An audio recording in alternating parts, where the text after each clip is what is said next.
रही है राम कहानी, शुरू हो रही है राम कहानी।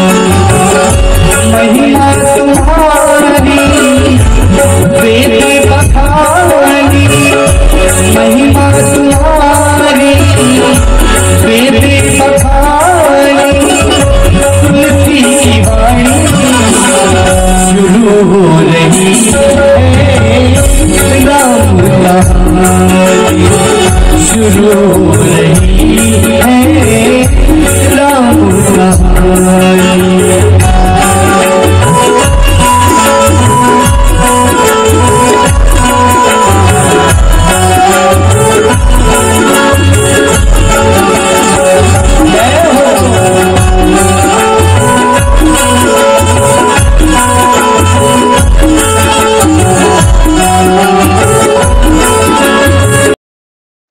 देवकी परमानंदम कृष्णं वंदे जगद्गुरुम। प्रेम से बोलिए भक्तवत्सल भगवान की, वृंदावन बिहारी लाल की जय। बड़े ही सौभाग्य का विषय है, आज हम सब लोग तकनीकी माध्यम से एक दूसरे के समक्ष बैठ करके श्री राम कथा के लिए इस तकनीक का उपयोग कर रहे हैं। मेरे समक्ष परम विद्वान स्विग्गी संचालक के रूप में श्री JS पटेल जी हैं, उनका स्वागत करता हूं। साथ ही साथ परम विद्वान श्री विष्णुधर दीवान जी, जो मेरे परम आत्मीय हैं और श्रीमद् भागवत आदि विभिन्न शास्त्रों के एक अधिकारी विद्वान हैं, उनका भी स्वागत करता हूं। आप सबके बिना यह कार्यक्रम अधूरा रहता, सो आप सबकी उपस्थिति और भगवत कथा के प्रति जो अनुराग है उसके प्रति मैं हृदय से कृतज्ञता व्यक्त करता हूं। आइए श्री रामचरितमानस के उत्तरकांड के उस प्रसंग की ओर चलें जहां कोई एक व्यक्ति तो ऐसा है जो यह कहता है कि देखियो करि सब कर्म गुसाई, पे सुखी न भयं अबे की नाई। और ऐसा कहने के पीछे कारण यह है कि संसार के प्रति उनका उपेक्षा भाव है और उन्होंने अपनी सारी अपेक्षाएं, वो चाहे लौकिक हों या पारलौकिक हों, उन्होंने अपने मन को पूरा का पूरा भगवान को दे दिया है।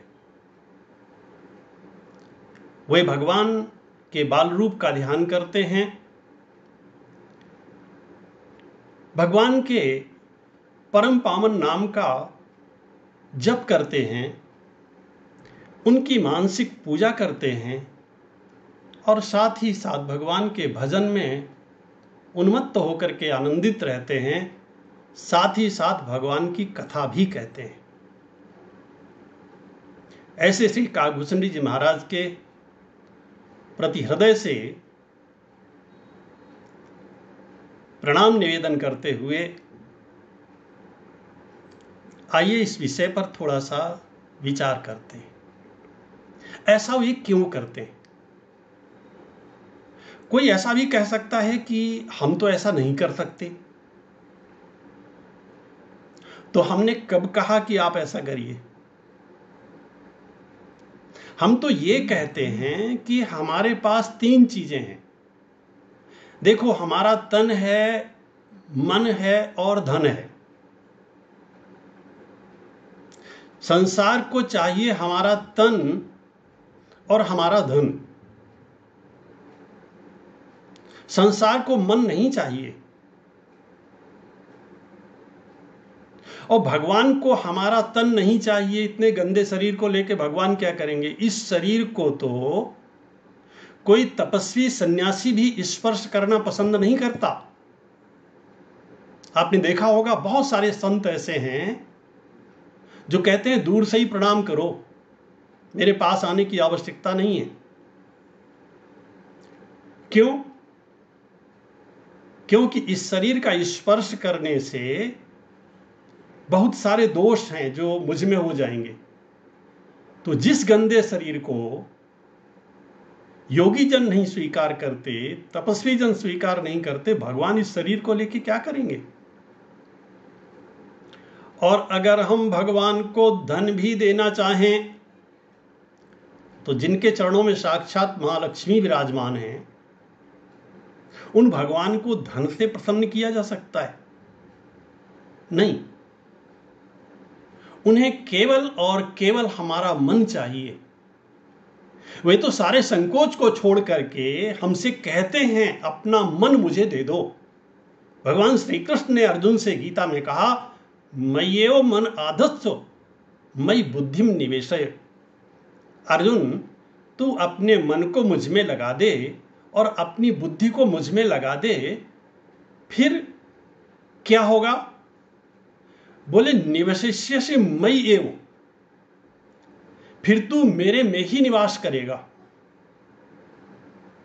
अत ऊर्ध्वं न संशयः, इस बारे में कोई संशय नहीं है। लेकिन समस्या तो वही है कि हम अपने मन को भगवान में कैसे लगावें, क्योंकि हमारा मन इस योग्य नहीं है।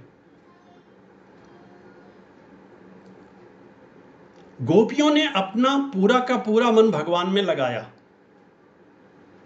और सच पूछा जाए तो हम तो अपना पूरा का पूरा मन संसार में लगाए हुए हैं। हमारा मन है कि संसार को छोड़ता नहीं। इसीलिए कल मैंने कथा को जहां छोड़ा था, मैं वहीं से कथा को उठाना चाहूंगा।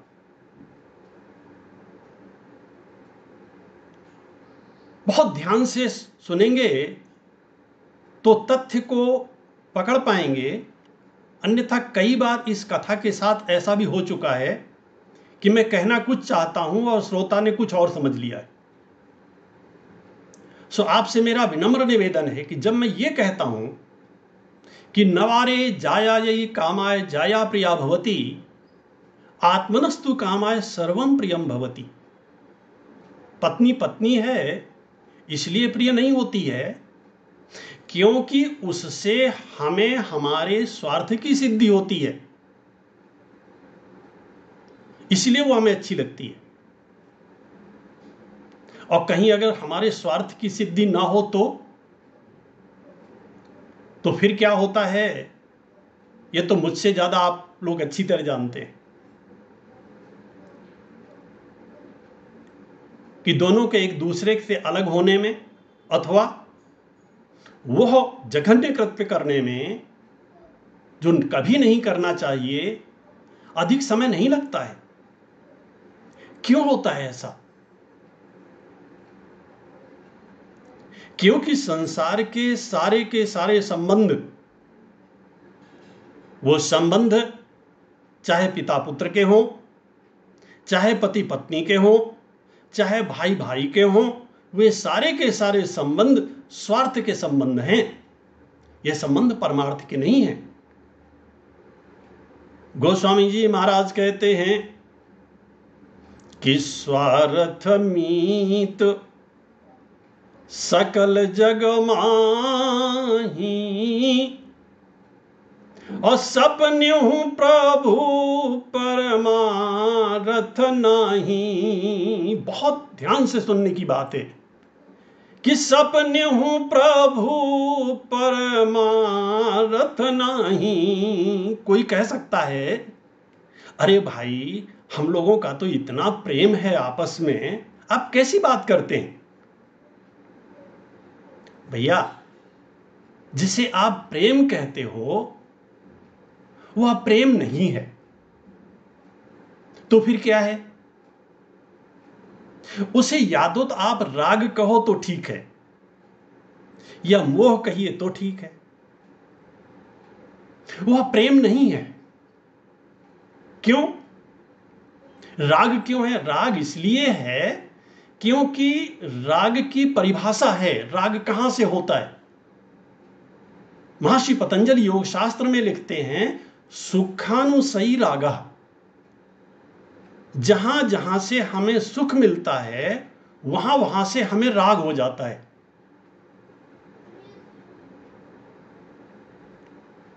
तो द्वेष कहां से होता है? बोले दुखानुसई द्वेषा। बड़ी सीधी सी बात है। जहां जहां से हमें दुख मिलता है उनके प्रति हमारे मन में द्वेष हो जाता है। तो ये जहां जहां से हमें राग मिला उससे हमारा राग हो गया। जहां जहां से हमें सुख मिला उससे हमें राग हो गया, प्रेम नहीं हुआ। राग में अपेक्षा होती है। मैं इसके साथ इतना करता हूं, ये मेरे साथ नहीं करता। मैं इसके साथ इतना करती हूं, ये मेरे साथ कहां करते हैं। तुमने मेरे साथ किया ही क्या है? ये क्या है? जहां अपेक्षा होती है वहां राग होता है। अब आप जरा हिसाब लगा लेना। और प्रेम क्या है? प्रेम केवल देना ही जानता है, लेना नहीं जानता। प्रेम की परिभाषा यही है जिसमें प्रियतम को सुख मिले वैसा करना, निज सुख की जहां रंच मात्र अभिलाषा ना हो। किसी ने गोपियों से कहा, कन्हैया कुछ दूर थोड़ी ना है, तुम लोग जाती क्यों नहीं हो मथुरा? गोपियों ने कहा चले जाते,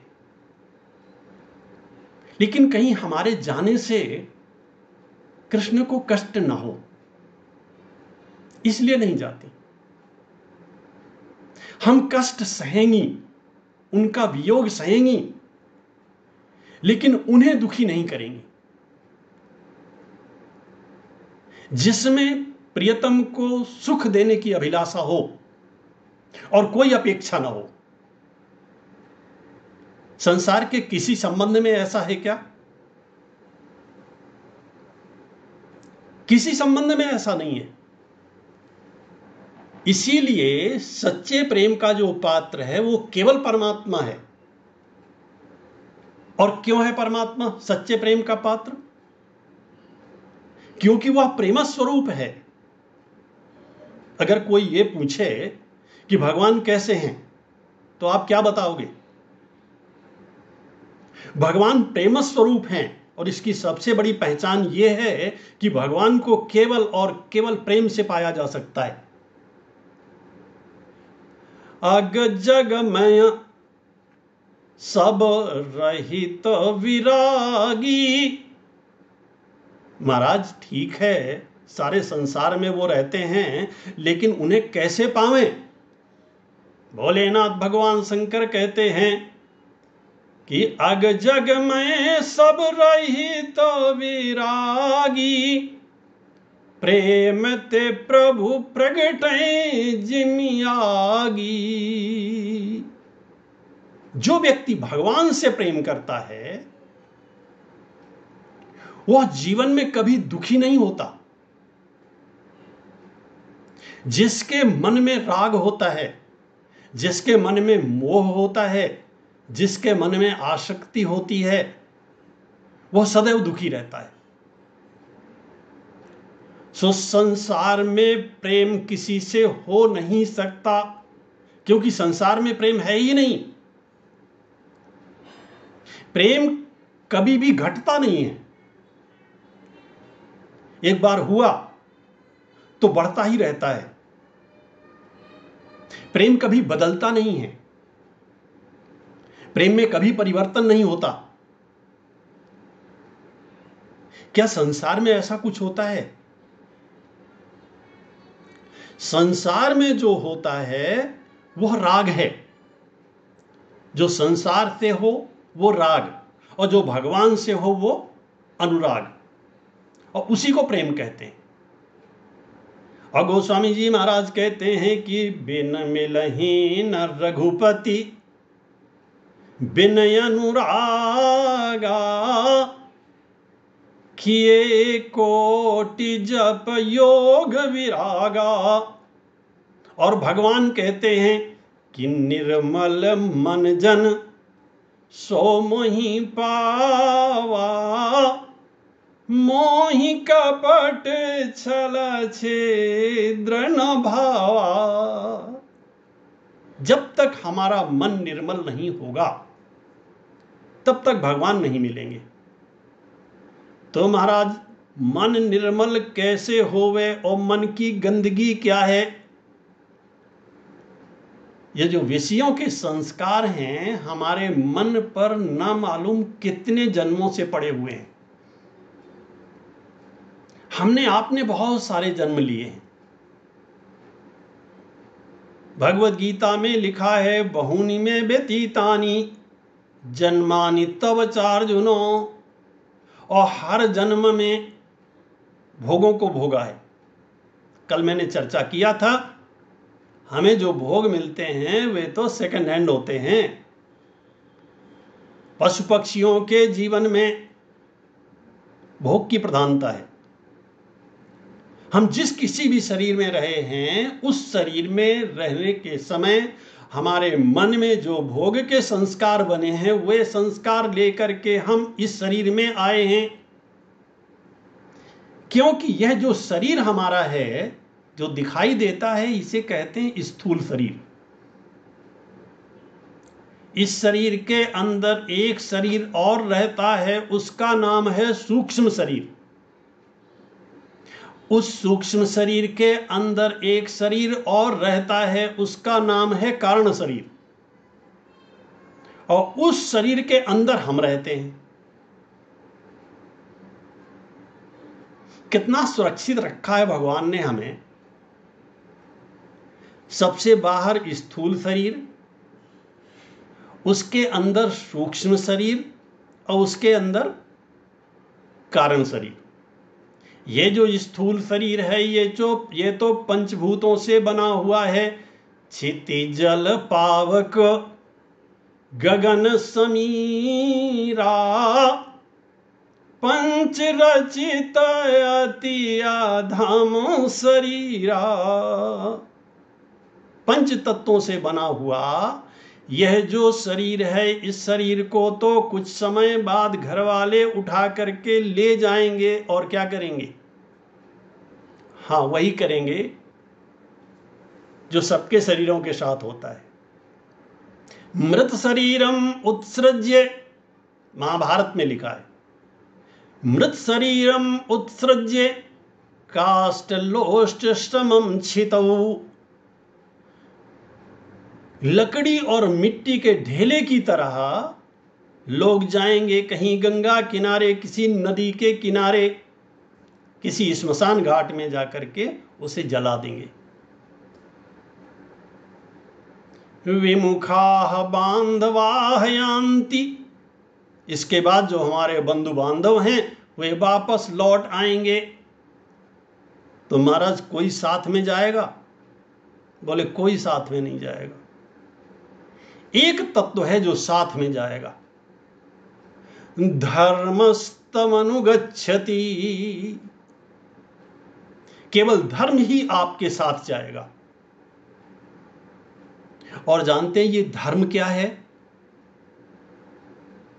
महर्षि वाल्मीकि से पूछा गया वाल्मीकि रामायण में, महाराज धर्म क्या है? हमसे धर्म का परिचय तो करा दीजिए। महर्षि वाल्मीकि कहते हैं धर्म अमूर्त तत्व है, वो देखा नहीं जा सकता। लेकिन अगर धर्म को देखना है, धर्म को साथ लेकर के चलना है, धर्म से प्रेम करना है, धर्म से अनुराग करना है तो राम जी से प्रेम करो। क्योंकि रामो विग्रहवान धर्म। धर्म का अगर कोई साक्षात स्वरूप है, अगर कोई मूर्तिमंत स्वरूप है तो वो है भगवान श्री राम। सुतदारा ओ धनन सो लाग्यो रहे नित चित्त। रहीम कवि कहते हैं, धनदारा ओ सुतन सो लाग्यो रहे नित चित्त। क्यों रहीम खोजत नहीं गाढ़े दिन को मित्र। जो संपत्ति में साथ देता है वो संसार होता है, और जो विपत्ति में साथ देता है वो, आप चाहे उसे धर्म कह लीजिए, चाहे भगवान कह लीजिए, चाहे राम कह लीजिए, और चाहे कृष्ण कह लीजिए, उसके अनेक नाम हैं। ऐसे भगवान को पाने के लिए थोड़ा पागल होने की आवश्यकता है। देखो, अगर आप संसार का भी सुख चाहते हो तो थोड़े से पागलपन की जरूरत है, और अगर भगवान का आनंद चाहते हो तो पूरा पागल होने की आवश्यकता है। क्योंकि जब आप भगवान के साथ जुड़ेंगे और कहीं कुछ कदम ही उस दिशा में चल दिए तो फिर आपको घर छोड़ना नहीं पड़ेगा। घर वाले खुद ही आपको बाहर निकाल देंगे, क्योंकि आप उनके काम के ही नहीं रहेंगे। जीवन में दुख तब तक है जब तक हमारा संबंध भगवान से नहीं जुड़ता है, और भगवान से संबंध जुड़ने के बाद फिर दुख से कोई नाता नहीं। देखो, संसार में दुख है और सुख है। एक दिन मैंने आपके सामने चर्चा की थी कि जहां से हमें सुख मिलता है वहीं से हमें दुख मिलता है। बाहर का संसार हमारे काम का है, सो मैं बाहर के संसार की निंदा नहीं करता, इसका ये अर्थ कभी मत ले लीजिएगा। उस दिन भी मैंने आपसे निवेदन किया था कि बाहर का संसार तो हमारे बड़े काम का है। अगर बाहर का संसार ना होता तो हमें भोजन कहां से मिलता, बाहर का संसार ना होता तो हमें वस्त्र कहां से मिलते, और बाहर का संसार नहीं होता तो हमारे शरीर की जो जीवन यात्रा है वो नहीं चल पाती। इसलिए बाहर का संसार तो हमारे बड़े काम का है। यह बाहर का संसार जब हमारे अंदर प्रवेश कर जाता है तो अनर्थ हो जाता है, तभी तो हम दुखी होते हैं। आप जब भी आपके जीवन में दुख आवे तो आप विचार करो, मैं क्यों दुखी हूं। आपको पता चलेगा कि वो दुख आपका नहीं है, वो दुख किसी और का है। वह व्यक्ति आपके अंदर आ गया है मन के माध्यम से, और अंदर आकर के आपको दुखी कर रहा है। और कई बार तो ऐसा होता है वह व्यक्ति कम दुखी होता है, हम ज्यादा दुखी होते हैं। जब छोटे बच्चे को बुखार आता है, बच्चे को तो कम आता है, मां का टेम्परेचर नापो तो कुछ ज्यादा ही बढ़ जाता है। क्यों होता है ऐसा? हमने बाहर के संसार को बाहर नहीं रखा। देखो, इसका अभ्यास करना, ध्यान दीजिएगा। भगवत गीता में 2 उपाय बताए गए। अभ्यासेन तु कौन्तेय वैराग्येण च गृह्यते। एक अभ्यास और दूसरा वैराग्य। क्या अभ्यास करना है? ठीक है, सबके प्रति कर्तव्य का पालन करना है। एक सूत्र वाक्य है, जिसे चाहे आप अपने हृदय में लिख लो और चाहे बाहर लिख करके रख लो, कि सबके प्रति अपने कर्तव्य का पालन करना है। किसी से बोलना नहीं है, किसी से बताना नहीं है, किसी से चर्चा नहीं करनी है। बाहर से कह सकते हो मैं तुमसे बहुत प्रेम करता हूं, कोई हर्ज नहीं है, लेकिन अंदर से समझे रहो कि इसके प्रति मुझे केवल अपने कर्तव्य का पालन करना है। प्रेम केवल परमात्मा से करना है। क्यों? क्योंकि यह जीव मुझे बीच में मिला है और बीच में ही छोड़ के चला जाएगा। वो चाहे पत्नी हो, चाहे पुत्र हो, चाहे पुत्रियां हो, चाहे संबंधी हो, चाहे मित्र हो, चाहे रिश्तेदार हों और चाहे नातेदार हों, या तो हम उन्हें छोड़कर चले जाएंगे या फिर वे हमें छोड़कर। यह जीवन का सत्य है कि नहीं है? इस सत्य को हम क्यों नकार देते हैं? इसे हम क्यों नहीं याद रखते? जिससे अधिक प्रेम होने लगे, आप बार बार उसका स्मरण करो, एक दिन ये मुझे छोड़ देगा। मुझे यहां से जाने के बाद प्रतिदिन, मैं तो कहूंगा दिन में 3 बार स्मरण रखो, मुझे यहां से जाने के बाद हिसाब देना होगा। कोई मुझसे हिसाब मांगेगा। मैंने तुम्हें सुंदर शरीर दिया था, सुंदर परिवार दिया था, धन संपत्ति दिया था, तूने कितना दिया समाज को और कितना समाज से लिया? समाज ने हमें वस्त्र दिए, भोजन दिया, सुख दिया, वैभव दिया, ज्ञान दिया। हमने समाज को क्या दिया? विवेकानंद केंद्र का एक जीवनव्रती कार्यकर्ता जो समाज में सेवा का भाव करता है, वो प्रतिदिन भगवान से प्रार्थना करता है, जीवने यावद आदानम स्यात् प्रदानम ततोधिकम। मेरे जीवन में जितना मैंने लिया है उससे अधिक मैं दे सकूं। हे प्रभु, मुझे आप इस योग्य बना देना। और निरंतर समाज की सेवा में लगा रहता है। ऐसा हम कब कर सकते हैं? ऐसा हम तब करेंगे जब हमारी आसक्ति घर में नहीं होगी, जब हमारी आसक्ति परिवार में नहीं होगी, जब हमारी आसक्ति पुत्र में नहीं होगी, और जब हमारी आसक्ति पुत्रियों में नहीं होगी, भाइयों में नहीं होगी, पति पत्नी में आपस में भी नहीं होगी, आसक्ति नहीं होगी। भगवान शंकराचार्य से पूछा गया, मैं वो नाम ले रहा हूं जिसके बारे में कहा जाता है अष्टवर्षे चतुर्वेदी। एक दिन मैंने आपको बताया था, जब वो 8 वर्ष के थे तो चारों वेद उन्हें याद थे, और जब 12 वर्ष के हुए तो सभी शास्त्र याद थे। अरे 16 वर्ष की अवस्था में तो उन्होंने भगवद गीता पर, उपनिषदों पर और ब्रह्मसूत्र जैसे ग्रंथ पर संस्कृत में भाष्य लिखा था। न भूतो न भविष्यति। ऐसे विद्वान से जब पूछा गया, वो कौन है जो देखने में तो मित्र के जैसा लगता है लेकिन हमारा शत्रु है?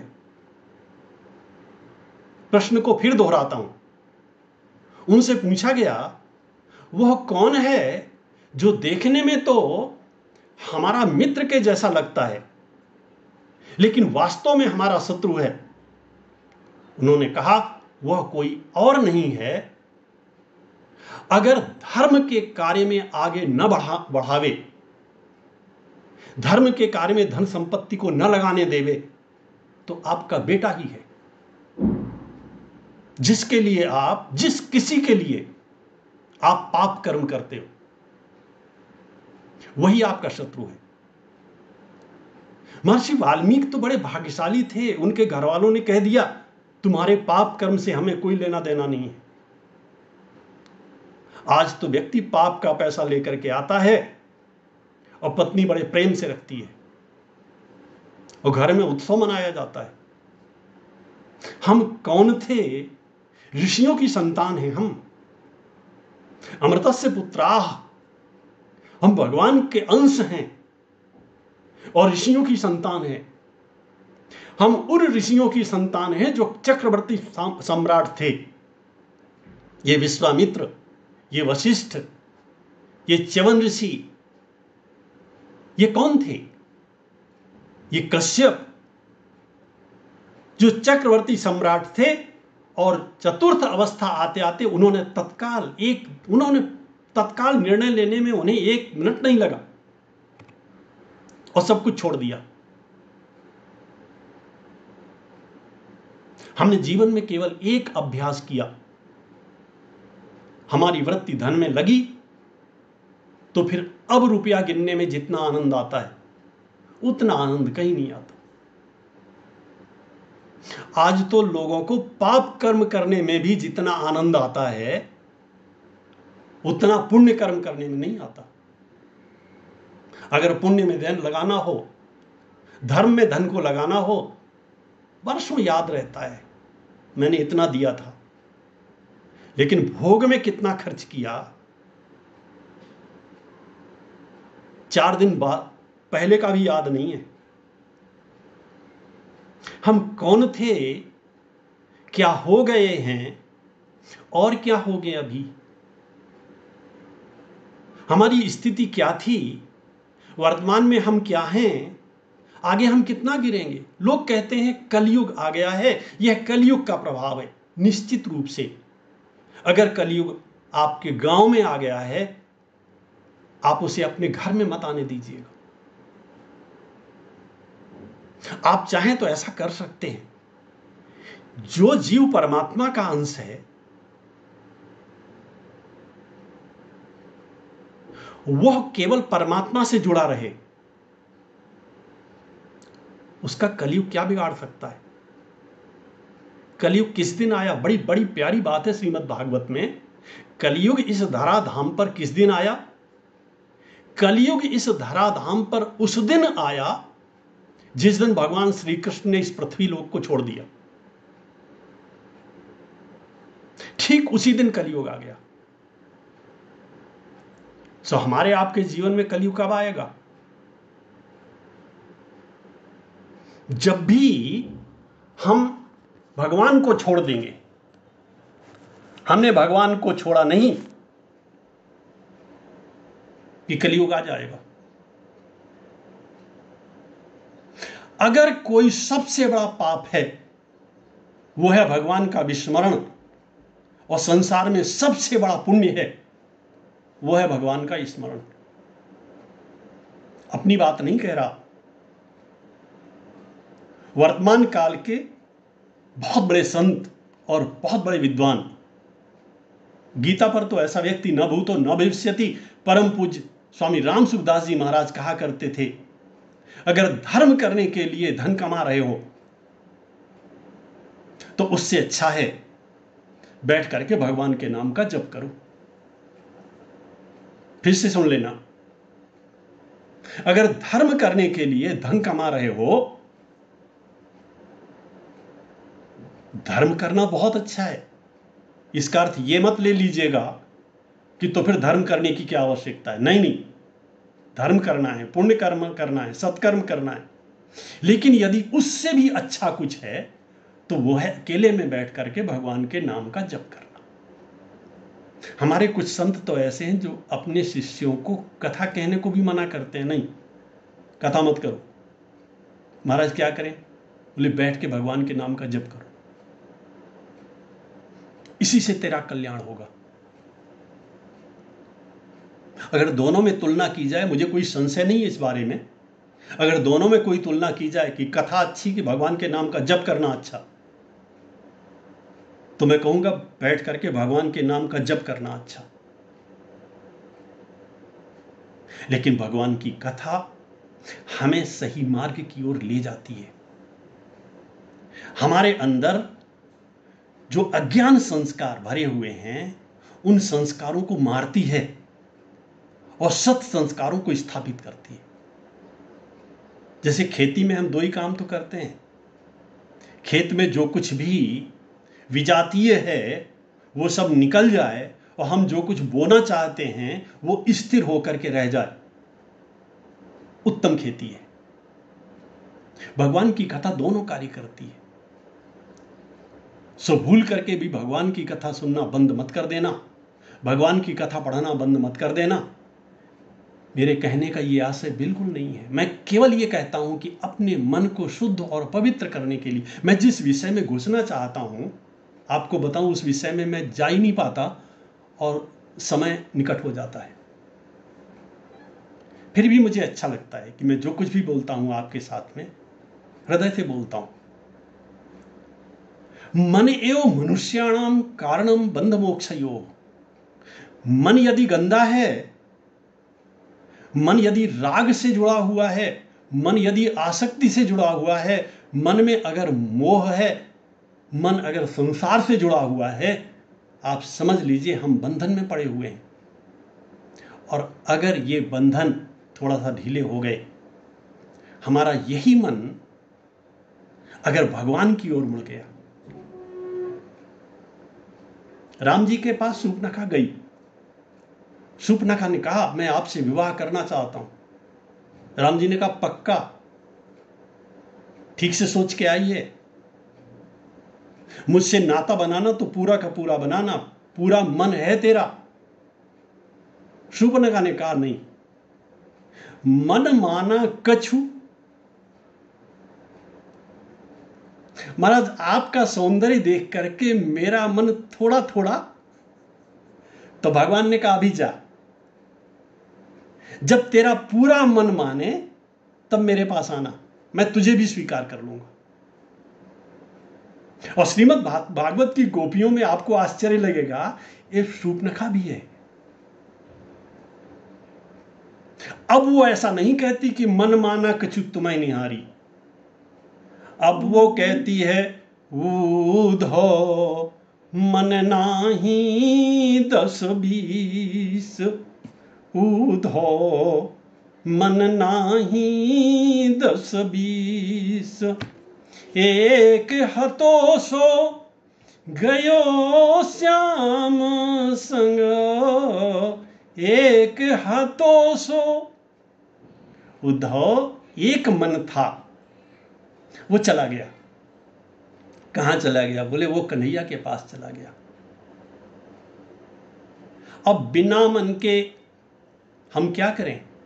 ये वही गोपियां हैं जिन्होंने रास के समय जब भगवान श्री कृष्ण ने गोपियों से कहा था अब आप अपने अपने घर जाओ, उन्होंने कहा था जाएं तो, लेकिन महाराज बिना मन के क्या हम अपने घर को पहचान पाएंगी? अरे पहचानना छोड़िए, क्या हम अपने घर तक जा पाएंगी? क्या अपने घर का जो मार्ग है उस मार्ग पर हम चल पाएंगी? क्यों? बोले मन तो आपने चुरा लिया, मन तो आपके पास है, हमारा मन हमें वापस करो।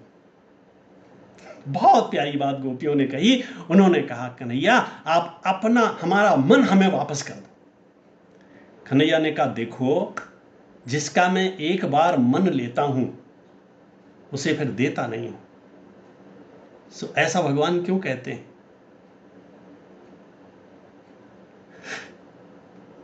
क्योंकि वह आनंद जिस किसी ने पाया है वह बहुत भाग्यशाली जीव होता है। उस आनंद का एक अंश भी जिसने पाया है वह उस आनंद में पागल हो जाता है, फिर उसे अपना होश कहां रहता है? और जिसे अपना ही होश नहीं है उसे संसार का होश कहां से होगा? ऐसा व्यक्ति उस परमात्मा को छोड़ करके फिर संसार में लौट कर आना नहीं चाहता। कौशल्या ने महाराज श्री दशरथ जी से कहा था राम 14 वर्ष के लिए गया है, लौट के वापस आएगा, आप तब तक शरीर धारण करो। दशरथ जी ने कहा था देवी तू 14 वर्ष की बात करती है, मैं 14 दिन नहीं, अरे अब तो मैं 14 मिनट भी जीवित नहीं रह सकता राम के बिना, क्योंकि राम के जैसा इस संसार में न भूतो न भविष्यति, ऐसा कोई है नहीं जिसने साक्षात अनुभव किया है उस परमात्मा का। कभी कभी मैं सोचता हूं आप अपने दुख को लेकर